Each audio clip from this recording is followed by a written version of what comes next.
Bonjour, vous l'aurez compris, aujourd'hui j'ai invité un youtubeur anglais qui apprend le français aux anglophones. Je lui ai posé des questions et je suis sûr que ses réponses vont vous intéresser.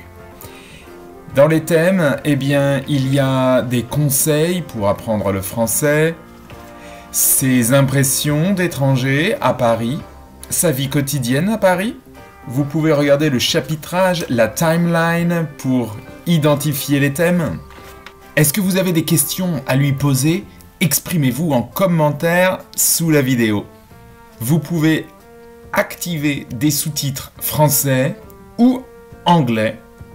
Il suffit de cliquer sur sous-titres un peu sous la vidéo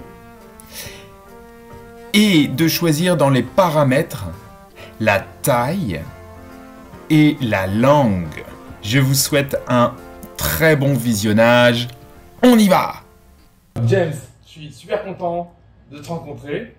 On a fait un peu un petit tour du quartier. Oui, c'est ça. C'était sympa. Ouais, c'était très sympa, oui, très agréable. Ma première fois là, donc ouais. Ouais. La semaine des Invalides et oui, j'aime bien. Super. Ouais. Et donc, moi, je voulais te demander de te présenter, tout simplement. Oui, merci. Oui, donc je m'appelle James, James Innes, donc sur YouTube, je suis connu comme Mr. Innes, French with Mr. Innes. Ouais. Donc voilà, je suis anglais, je suis pas français du tout, mais je déménageais ici pendant les grandes vacances cet été, parce que en fait je me suis marié avec une presque parisienne. Elle est ghanéenne, mais elle habitait à Paris pendant plusieurs années. Donc, je déménageais ici pour être prof d'anglais. Et voilà, donc j'ai une chaîne YouTube, French with Mr. Innes, que j'ai créée pendant le premier confinement. Alors, en mars, avril 2020. Avril 2020, c'est ça. Et combien d'abonnés maintenant? 9000, oui, voilà, 9000. C'est pas mal, hein? Voilà. Ce sont les parents et les profs, parce que c'est principalement pour les élèves primaires dans les pays anglophones, enfin, il y a le Canada et les États-Unis aussi, parce que quand j'étais prof en Écosse, il y a 2 ans, j'ai pensé à créer cette chaîne pour continuer à enseigner en français pour que les élèves peuvent apprendre le français pendant le confinement. Donc non, c'était génial ce qui s'est passé. Oui. Et ouais, c'est comme ça que je t'ai rencontré, enfin que je t'ai connu plutôt, parce que moi j'avais pas besoin d'apprendre le français, mais je regardais des chaînes de français et je trouvais que tu étais un de ceux qui était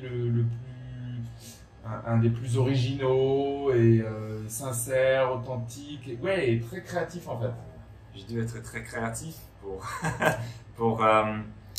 parce que le français, en fait, au Royaume-Uni, c'est pas un sujet que les élèves adorent. C'est un sujet vraiment étranger. Pourquoi on doit apprendre d'autres langues? On a cette culture au Royaume-Uni, avec le Brexit, où on pense que l'anglais ça suffit.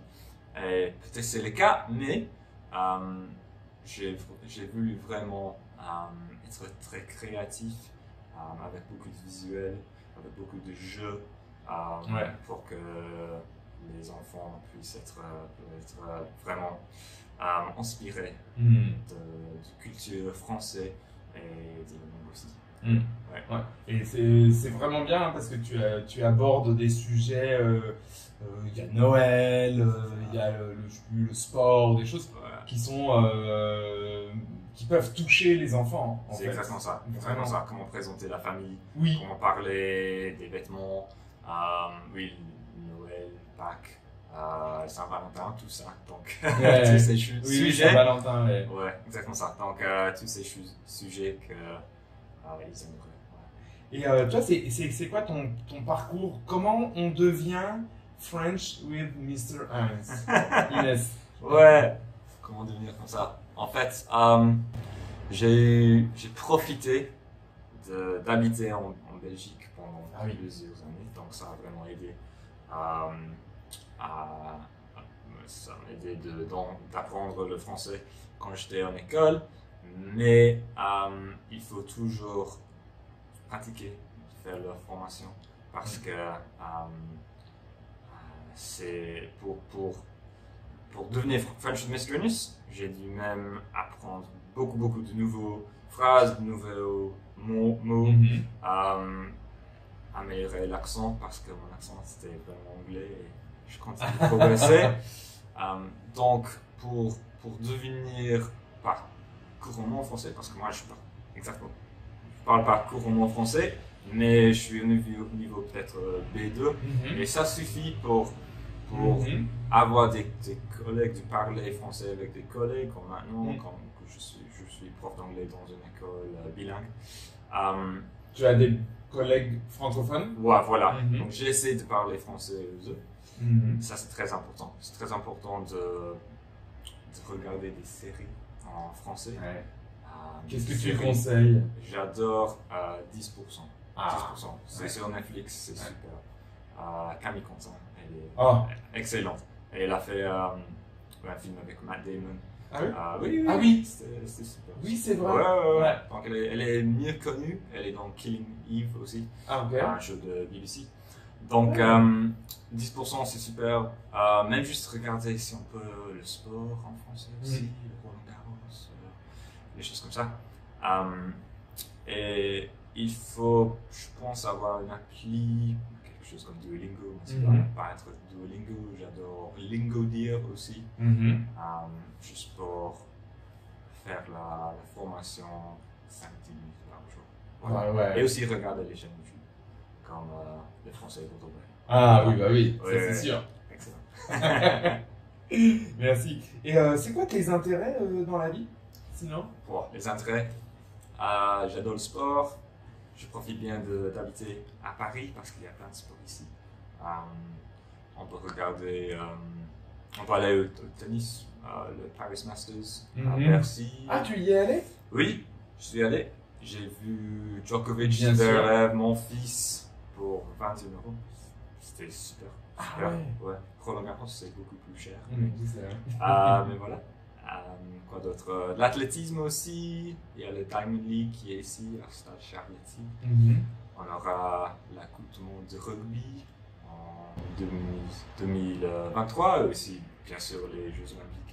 Tu m'apprends quelque chose parce que je savais pas. La Coupe du Monde de rugby. C'est en France. Ouais. C'est en France. Mais ça va être cool. Il va y avoir beaucoup d'Écossais. Bon, les Anglais moins, mais les Écossais, les Irlandais, les Gallois. Voilà. Il va y avoir les Australiens, Coupe du Monde. Oui. Wow. C'est ça. Le premier match, c'est la France contre la Nouvelle-Zélande. Donc, ça sera fantastique. Et c'est bien possible que la France va gagner. Donc, on va voir. Donc, il y a beaucoup de sport ici. Voilà. Ton histoire avec le français, avec la langue française, tu as débuté comment? Comment ça s'est fait? Ouais, j'ai débuté à l'âge de 11 ans. Je parlais qu'un mot avant ça. Parce que, oui, j'étais en Angleterre, on n'a pas enseigné le français pas du tout. Donc, oui, j'ai commencé à l'âge de 11 ans, j'ai fait 4 heures de classe chaque semaine. 4 heures. C'était pas mal, Mais il y a vraiment beaucoup de grammaire. Ça ne m'intéressait pas beaucoup. Et qui ça intéresse en fait? C'est ça, c'est exactement ça. Mais les Français adorent le grammaire. Mais alors pourquoi les profs en Angleterre, dans l'éducation, ils continuent avec cette méthode qui ne passionne pas les élèves? Pourquoi ils continuent ça? En fait, il n'y a pas beaucoup de... Je vais être très introductif à ce que je dis. Mais il n'y a pas beaucoup de profs de français au Royaume-Uni qui peuvent enseigner les jeunes enfants et aussi qui parlaient couramment en français aussi. Et je pense que le problème, c'est plus que les ados ne sont pas intéressés en français. Ils sont pas intéressés par le français. Ouais, c'est ça, c'est exactement ça. C'est plus le problème ça. Parce qu'on a une mentalité d'être une île anglophone, non, pas besoin. Donc, ça, c'est plus le problème. En fait, j'étais enseigné en Belgique par des vrais francophones, mais qui étaient très vieux, pas très connectés à mon monde. Donc, c'était dur, mais c'était dur au début. Mais c'était quelque chose que j'ai voulu vraiment apprendre parce que j'ai vu le monde, surtout moi, qui était francophone. Oui, je l'adorais. Donc, c'est pour ça que j'ai progressé. Ouais, bah oui, là, t'as progressé, là, parce que 11 ans, maintenant t'as 27 ans, ouais. Oui. Et tes conseils, les conseils que tu donnerais à un apprenant, quelqu'un qui apprend le français, qui veut se perfectionner Oui. Je dirais pas trop, mais assez souvent. Ça, c'est très important. Même si c'est juste 10 ou 15 minutes par jour. Ça suffit si c'est par jour. Et il faut trouver des manières d'apprentissage qu'on aime bien aussi. Si c'est regarder une série, très bien, peut-être avec les sous-titres, mais ça doit être une série qu'on aime bien. Si c'est en parlant avec quelqu'un qui est francophone, fais ça. Et il faut être assez motivé pour faire ça. Il faut parler avec quelqu'un qu'on aime bien. Et oui. Sinon ça ne peut pas marcher aussi. Ça va pas marcher, ouais. Voilà. Et si on parle avec quelqu'un qui parle aussi l'anglais, il faut vraiment essayer de parler le français le plus possible. Et pour vraiment progresser, il faut être corrigé beaucoup aussi. Ça, c'est quelque chose que j'aimais pas du tout. Et c'est quelque chose de très français de corriger les autres. En anglais, en Angleterre, on ne fait pas ça du tout. Mais il faut avoir l'humilité aussi d'être corrigé et en fait d'apprendre de plus en plus si on est corrigé. Ouais. Est-ce qu'il y a des trucs qui sont difficiles en français quand on apprend? Il y a des sons que je trouve difficiles. Par exemple? Par exemple, le U, et le U. Ouais, pour les anglophones. Pour les anglophones, c'est difficile. Le U et le U. Il y a mais aussi... tu les fais bien. Merci. J'ai progressé. Il y a aussi l'ordre des mots dans une phrase. Ça, je trouve un petit peu difficile. Où on met le verbe, où on met les petits articles. Ouais, les petits pronoms. Je te le laisse. C'est ça, c'est ça. Aussi, entendre les gens qui parlent. Si c'est pas une série avec les sous-titres, c'est aussi difficile. Et les Français ne parlent pas exactement comme c'est écrit. Pas exactement, non. C'est sûr. Je ne sais pas. Voilà. Je ne sais pas, je sais pas. Il y en a plein. Il y en a. J'ai entendu pour la première fois hier donner le savon à quelqu'un. Ah oui. Une expression. Passer un savon. Passer le savon à quelqu'un. Passer un savon à quelqu'un. Ouais. Ça, c'est très amusant. Ouais. Oui, on a pas ça en français.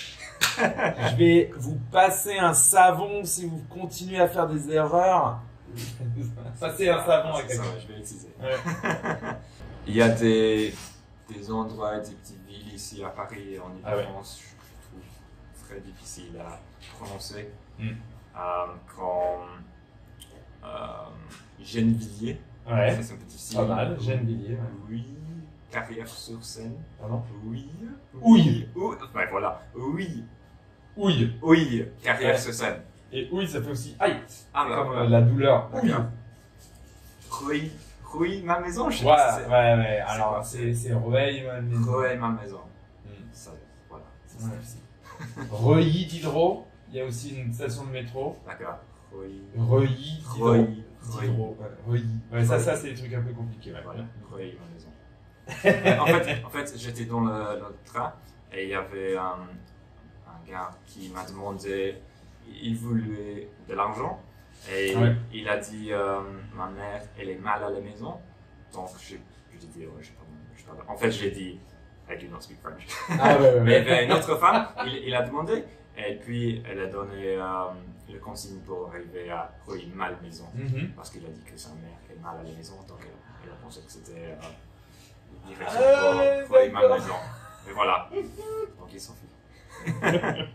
Tes impressions de Paris? Tu es arrivé pendant les grandes vacances? Oui. En août. En août.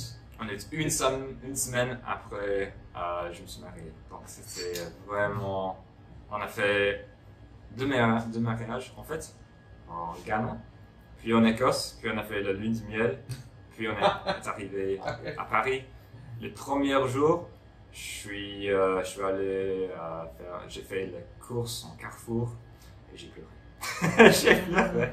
J'ai juste pensé, c'est quoi, qu'est-ce que j'ai fait là? Parce que, ouais, voilà, ce monde francophone. J'ai essayé de payer avec les livres, le pound, Ah oui. pas l'euro. Et ils m'ont rejeté. Impossible. J'ai pleuré. Donc, c'était un choc. Mais Paris, il y a deux côtés, je pense. Il y a le côté qui est très cliché, très Emily in Paris. Ah oui. Mhm. Les très beaux bâtiments, tous les bâtiments Haussmann. Mhm. J'habite près de la Tour Eiffel. Mhm. C'est très belle. En fait, chaque jour, je prends le vélo, je roule juste à côté de la Tour Eiffel, Mhm. à l'Arc de Triomphe pour prendre le train. Ah C'est là là. fantastique, c'est fantastique. Donc ça, j'adore. Je trouve que les Français sont plus amicaux que le cliché aussi. Je pense qu'il y a, ok. ils ont un Ok, extérieur un peu Froid, peu froid. fermé. Mais si on fait connaissance, on voit qu'ils sont tout doux. Oh. Mais oui, on est doux à l'intérieur. Voilà. Donc ça, je trouve. Mais il y a aussi des autres clichés comme le trafic. Là. Ah. Le trafic. Ouais, mais ça, c'est les grandes villes, hein. C'est les grandes villes. Je trouve que la France est très traditionnelle. J'adore certaines traditions, Mhm. mais il y a des autres traditions aussi. Il y a un très grand gouvernement, donc, donc la vie est très centralisée. Mhm. Le système d'éducation est très très centralisé, Mhm. donc les profs ne sont pas payés beaucoup du tout, on Mhm. gagne pas beaucoup d'argent et on n'a pas beaucoup d'autonomie dans la classe aussi. Non. Pas du tout. Aussi la carte vitale, j'ai toujours pas encore ma carte vitale. J'ai fait les demandes en septembre. Donc Et là, on est en janvier et depuis Voilà. septembre, tu n'as pas la carte ça fait vitale. 4 mois. Donc j'ai eu Ça, j'ai honte. j'ai eu la 3e dose de Covid, mais parce que j'ai pas eu la carte vitale, c'était Payant. pas payant, mais administrativement, c'était en première dose. Da- Parce que j'ai pas eu la carte vitale. Donc, ouais. Ah ouais, d'accord. Donc il y a des problèmes. Ouais, Administratif. Ouais, administratif. Ouais. Ouais. Et ben merci beaucoup, James. Merci beaucoup. Lionel. C'était un plaisir Un plaisir aussi. de t'avoir, de t'héberger sur la chaîne. Ouais. Et puis, allez voir, hein, allez voir French with Mr. Heinz. Heinz ou Innes, pardon. Oui, Innes, en nom écossais, c'est ça. Allez voir French with Mr. Innes. Tout est dans la description. Vous pouvez cliquer, bien sûr, il y a un lien et tout. Et ben, merci. Merci à toi aussi, c'était un plaisir.